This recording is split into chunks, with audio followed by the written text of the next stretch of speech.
चर्चा विषाद उदंड गाती। कीर्तनाला आल्याच्या नंतर टाळी वाजलीच पाहिजे।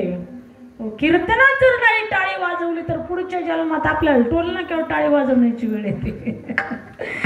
त्यामुळे कीर्तनामध्ये टाळी वाजली पाहिजे, कारण तुम्ही आम्ही भाग्यवान आहोत।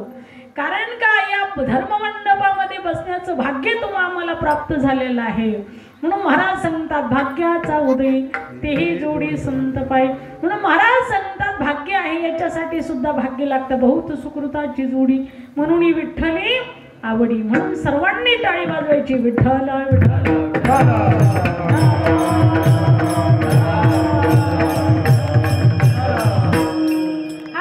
गोमातेचे सुद्धा आपल्यावरती उपकार असतात महाराज।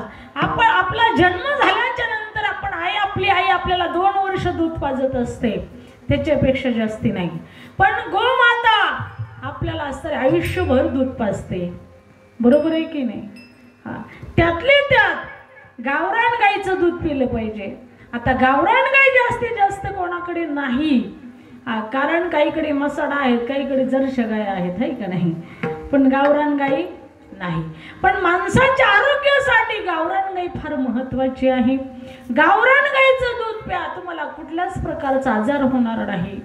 गावरान गाईचं दूध प्या, तुमची बुद्धी तेज चालल्याशिवाय राहणार नाही।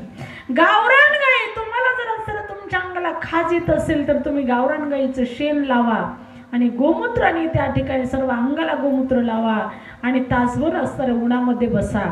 हो, एखाद्याचे जर अंगाला खाज असेल, गचकरण जरी असलं तरी ते सुद्धा नष्ट होतं, कारण गावरान गाईचं गोमूत्र सुद्धा पुणे मुंबईमध्ये लोक काय करतात, ते विकत घेऊन पितात। पण आपल्याकडे असल्यामुळे आपल्याला जास्ती महत्त्व